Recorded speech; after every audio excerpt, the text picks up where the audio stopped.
Hello guys, सत श्री अकाल। Blog की शुरुआत करते हैं बहुत ही हेल्दी ड्रिंक से, सौंफ का पानी। Full of nutrition, full of fibre, full of vitamin B12। तो आप इसे एक टाइम ज़रूर लें, बहुत ही अच्छा है। Hello, Sat Shri Akal guys, welcome back to Harithvi Bahl and mama rocks. तो ये कैसे हैं आप? हरिथ्वी भी आ चुका है और हरिथ्वी अभी उसने कपड़े, पता नहीं मेरे ना खारिश सी हुई जा रही है। वो आयुर्वेदिक दवाइयों से ऐसे ही होता है, कहीं अजीब सी खारिश होती रहती है। तो दोपहर का टाइम है और जब हरिथ्वी स्कूल से आती है तो मैं उसके साथ ऊपर आती हूँ उसको चेंज करवाने के लिए। और यहाँ मैंने अपने लिए सौंफ का पानी वो बनाया है। आज डॉक्टर सजेस्टेड मुझे खाने के बाद, लंच के बाद स्पेशली सौंफ का पानी लेना है।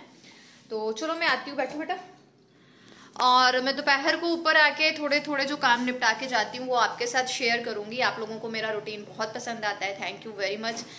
मुझे चिन्ना मनहास GCHINN ने लिखा था उन्होंने कि but I have to do now, मैं भूल गई मैंने फ्रिज क्यों खोला। हाँ, मुझे उन्होंने लिखा कि हमें बहुत हेल्प होती है। वो घर पे उनको ऐसा लगता था कि पहले पूरा टाइम किचन में रहती थी, लेकिन उनको ऐसा लगता है कि अब उनके लिए टाइम निकलता है। तो थैंक यू वेरी मच। मेरा मोटिव ही ये है कि किसी ना किसी को मोटिवेशन मिले, थोड़ी बहुत किसी ना किसी की जो है वो हेल्प हो। तो आप लोग मेरे चैनल पे बहुत दिनों से मॉर्निंग रूटीन अकेला देख रहे हो या मिक्सअप कर देती हूँ नाइट रूटीन। तो आज मैं आपको आफ्टरनून से शुरू करूंगी। मेरा आफ्टरनून का रूटीन क्या है, बने रहे मेरे साथ, देखते रहे हरिथ्वी Bahl and mama rocks. Channel पे नए हैं तो चैनल को सब्सक्राइब जरूर करें।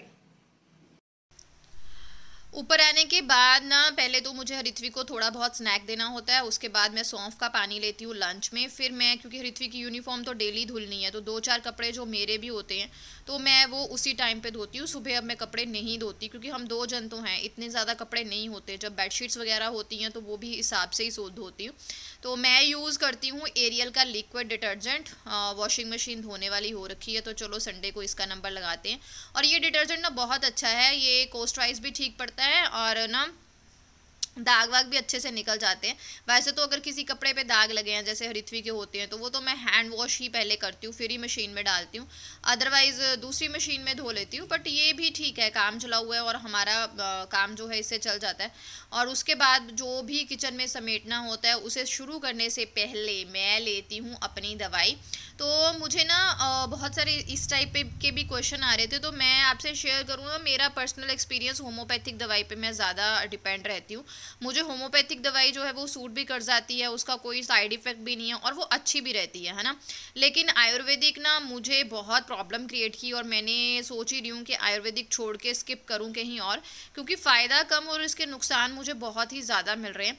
तो दवाई वगैरह लेने के बाद, क्योंकि आज मैंने सब्जियां वगैरह मंगवाई थी, फ्रूट हरिथ्वी का ख़त्म हो गया था, मुझे भी सब्जियां चाहिए थी तो बहुत सारी चीज़ें ख़त्म थी तो वो मंगवाई थी। तो बस वही अब थोड़े जो है वो बास्केट साफ़ कर रही थी, कौन सी पुरानी चीज़ है उसे निकाल के मुझे अब ऊपर रखना है ताकि यूज़ में आती जाए।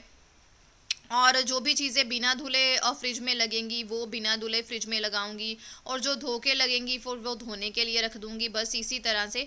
और ज़्यादा देर बैठा नहीं जाता, इसलिए मैं इस तरह से ना चौंकड़ा लगा के आराम से नीचे बैठ जाती हूँ। और कद्दू मुझे खाने का बहुत मन कर रहा है क्योंकि मुझे ना कद्दू बहुत ही टेस्टी लगता है। उसमें टमाटर डाल के अच्छा सा बनाओ तो मतलब कद्दू की ना अलग ही बात है। और अगर दोपहर के खाने में तो साथ लस्सी हो तो उसका क्या ही कहना।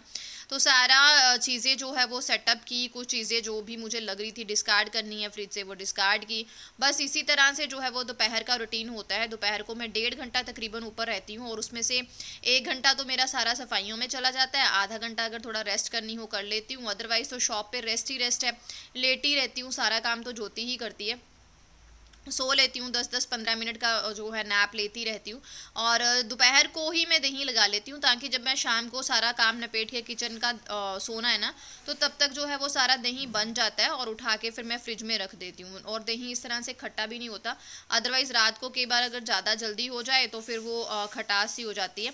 और इस तरह जामुन लगाने के बाद, जाग लगाने के बाद मैं जो है वो दूध को फेंट लेती हूँ अच्छे से, इससे दही बहुत ही अच्छा और गाढ़ा जमता है क्योंकि गाय का दूध लेती हूँ। और हाँ यार, आजकल गाँव को ना बीमारियां बहुत ही चल रही हैं, बहुत ज़्यादा चल रही हैं। तो मैंने आप लोगों के साथ प्रॉमिस ज़रूर किया था कि हाँ मैं इन कामों के लिए मेड रख लूँगी, लेकिन ना मेड का सेटिंग सा नहीं हो पाया। मतलब उनका टाइमिंग एक प्रॉपर होता है और मेरे काम का ना कोई टाइमिंग नहीं है। तो मैं उन लोगों में से नहीं हूँ कि किचन में बर्तन जोड़ के रखे और उसे बुलाऊँ और धुला लूँ, मुझसे ना ये हो नहीं पाया। 1-2 दिन ज्योति ने किया लेकिन फिर जब किचन में वो जुड़ी रहती हैं ना चीज़ें, तो फिर वो मतलब गंदगी सी हो जाती है और मुझसे सहन नहीं हो पाई। और फिर इन चीज़ों में मैंने ना थोड़ा सा सिस्टमाइज़ कर लिया कि किस तरह से थोड़ी थोड़ी चीज़ें करूँगी। बस जब हरिथवी आती है ऊपर तो आना ही है, तो फिर किचन का काम कर जाऊँ। और अपनी किचन को हमसे बेस्ट कोई नहीं जानता, हमारे हाथ लगे तभी किचन अच्छी रहती है। इसलिए हाउस हेल्पर अभी नहीं ली। हाँ, मिस्टर बहल आ जाएंगे तो फिर नो डाउट मुझे हाउस हेल्पर चाहिए, क्योंकि काम बढ़ जाता है और थोड़ा इधर आना जाना बढ़ जाता है, कभी कहीं, तो काम थोड़ा सा मेरे से ना मतलब सूट सा नहीं होता, तो फिर नो डाउट हाउस हेल्पर तो चाहिए मुझे एट दैट टाइम। तो ये मैं डाल रही थी नींबू। नींबू मैं हमेशा इसी तरह से डालती हूँ, एक सूती कपड़ा लेके उसमें नींबू लपेट के और एक डब्बे में डाल लेती हूँ। और फिर नींबू बिना सूखे बहुत टाइम तक चलते हैं, उनका रस भी सही रहता है। और इसी तरह से मैं मिर्ची रखती हूँ कई बार। अभी तो पहले तो मिर्ची धो के सुखा लूँगी, फिर शाम को इसे रखूँगी। तो मुझे एक कमेंट ये भी आया था कि आप पढ़ लिख के ये सारे काम क्यों करती हैं, तो मेरे पास ना गाइस ये कमेंट पहले भी आया था, तो मैं बताना चाहूँगी। देखिए, कमेंट कोई भी नेगेटिव या पॉजिटिव नहीं होता, मुझे पर्सनली ये लगता है। हाँ, हम लोग कई बार किसी चीज़ को नेगेटिव ले लेते हैं, लेकिन हर चीज़ में ना पॉजिटिविटी होती है। कई बार कोई बंदा बेचारा आराम से ही लिखता है और हम गुस्सा कर लेते हैं, ऐसा भी हो जाता है ना। जैसे कई बार मुंह पे ही कोई चीज़ होती है तो हम उसको लेके बहुत कुछ तामझाम कर जाते हैं। हम दूसरे का दिल दुखाना तो बहुत इजीली जानते हैं कि उसे फटाफट हम कुछ ना गाली गलोच जो हमारे दिल में आता है हम उसके मुंह पे फेंक देंगे और बाद में सोचेंगे कि वो बंदा हमें माफ़ कर देगा। हम खुद ऐसे होते हैं। लेकिन जब हमारी बारी आती है ना, हम किसी को उल्टा पुल्टा कह देते हैं, हमारे मुंह से किसी के लिए गालियां निकल जाएं, उसके लिए बैड वर्ड्स निकल जाएं या उसके लिए बद्दुआएं निकल जाएं, तो हम कहते हैं कि वो बंदा हमें फटाफट से माफ़ कर दे। लेकिन हम दूसरे को माफ़ नहीं कर पाते, है ना। एक चीज़ तो ये होती है, या हम लोग ये सोचते हैं कि यार मैंने जो बोला था ना वो मेरे से गुस्से में बोल हो गया, या मैंने ऐसे नहीं बोला था, मैंने वैसे बोला था।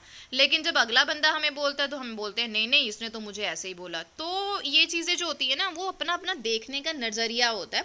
तो कुछ लोग बोल देते हैं कि ये नेगेटिव लिख दिया, ये पॉजिटिव लिख दिया। यार ऐसा नहीं होता, हर एक की बंदा ओपिनियन है, तो इसे लिखने में कोई नुकसान नहीं है। कल परसों का ब्लॉग था शायद, उस पर एक बहुत लंबी चौड़ी चैट चली गई 4-5 लोगों की, तो मैंने उसको शाम को देखा तो फिर मैंने फटाफट से पहले उसे डिलीट किया। मैंने आपको बहुत बार बोला है गाइस कि कमेंट बॉक्स ना डस्टबिन नहीं होता जहाँ पे हम ऐसी चीज़ें बहस नहीं करनी है। दैट्स ओके, जो लिखता है लिखने दो। तो ये शाम का स्नैक था। सारे काम ख़त्म होने के बाद मैंने मखाना रोस्ट किए हरिथवी के लिए और अपने लिए, और ये चाय थी ज्योति के लिए। और अब मैं नीचे चली जाऊँगी, तो कमेंट डिस्कस कर लेती हूँ फटाफट से। कमेंट था कि आप पढ़ लिख के ये सारे काम नौकरों वाले क्यों करती हैं, आप दूसरों से क्यों नहीं करवाती। तो देखिए, मैं इस चीज़ में बिलीव नहीं करती हूँ। मेरी सिचुएशंस और थी, मेरी प्रायोरिटी अलग थी। पढ़ लिख के घर का काम हर कोई करता है। बहुत ज़्यादा जो रिच लोग होते हैं शायद वो नहीं करते, उसके लिए सर्वेंट्स रखते हैं। लेकिन जो लोग टीचर्स हैं, मतलब कुछ ना कुछ काम तो हमें घर के करने ही होते हैं, है ना। और कोई करता है नहीं करता है, मुझे उससे कोई लेना देना है। मेरी ज़िंदगी ये है, मेरे घर का माहौल ये है, मुझे करना पड़ेगा, इसलिए करती हूँ, पहली बात। दूसरी बात, शुरू में मुझे ये चीज़ें टफ़ लगती थी जब मैंने शुरू में ये किए थे, बट मुझे नहीं लगती। अब इन चीज़ों में ही मेरा दिल लगता है। मैं आपको बताऊं, मैं बहुत बेसब्री से अपने हस्बैंड का इंतज़ार करती हूँ।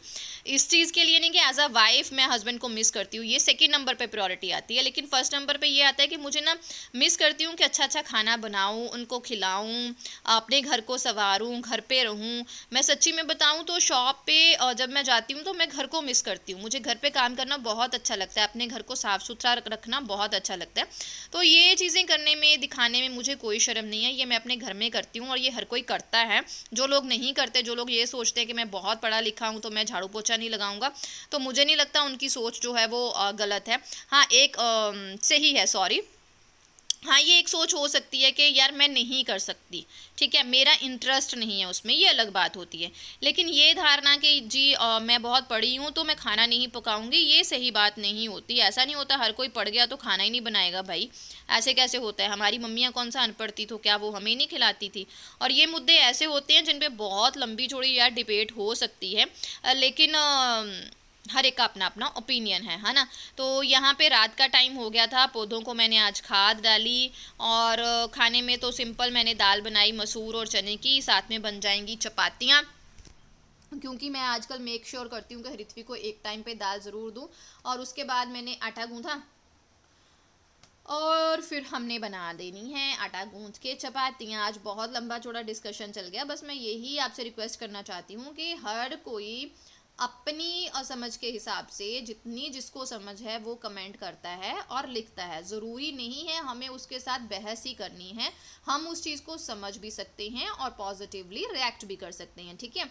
हर एक की अपनी एक प्रायोरिटी होती है, अपनी एक लाइफ होती है। मेरी लाइफ ऐसी थी कि मुझे मेरी प्रायोरिटी बच्चा लगी, ठीक है, क्योंकि मेरे पास इनकम का सोर्स ठीक ठाक था, मुझे इतना भाग दौड़ नहीं थी।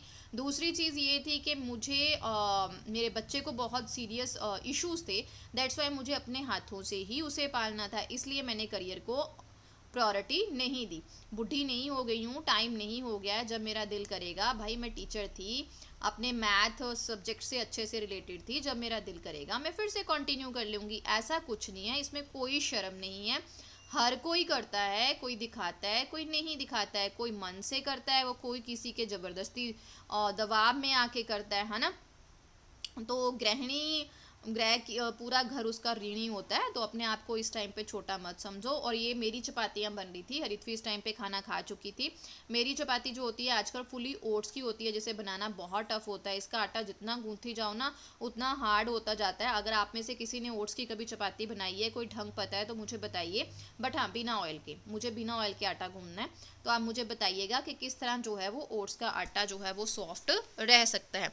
और इसी के साथ हरित्वी ने तो खाना खा लिया था, बस मेरा भी खाना बन गया और हम किचन को साफ कर लेंगे। हेलो, सत श्री अकाल जी। इतना थक गई ना, इतना थक गई, बैंड बज गई, अभी लेट गई मैं। बैक पेन, पैर, ऐसी कोई चीज़ ही नहीं है मेरे शरीर में जो दुख नहीं रही। अभी राष्ट्रीय होती वस्तुएं नाश्ता कर गई, वेरी गुड। और मैं पढ़ा रही हूँ हरित्वी को। हरित्वी से हाय हाय। इसको ठंड लग रही है, एसी बंद करेंगे फिर इसको गर्मी लग रही है। ये बंदा ऐसा ही है। पंजाबी दा करना बेटा करना। हरित्वी के ना आजकल सितंबर में उसके फर्स्ट सेमेस्टर के एग्जाम है, तो आजकल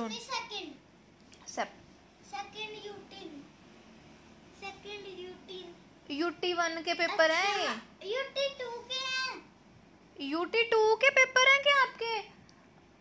UT2 के हैं, तो UT1 के मैंने सोचा SA1 के हैं।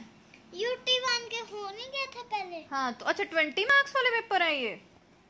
वो मैं ही टेंशन ली हूँ, मैं कहा दूसरे पेपर है 60 नंबर वाले। 60 के आपने 60 होते हैं 60। आजकल के न्याणे दा बड़ा पंगा पता है। आजकल के न्याणे दा नहीं, जब हम पढ़ते थे ना, तो जो जैसे मेरा तो इंग्लिश स्कूल में हुआ था 8th स्टैंडर्ड तक, मैंने 9th 10th पंजाबी में की थी, पर मैं तो होशियार बंदा थी तो मुझे ना सब आता था कि हाँ 85 को 85 कहते हैं, ऐसे मुझे सब पता था। लेकिन कुछ बच्चे हमारे साथ ऐसे थे जो बोलो ना लिखो 59, तो उनको पता ही नहीं था, वो पता नहीं क्या क्या लिख देते थे।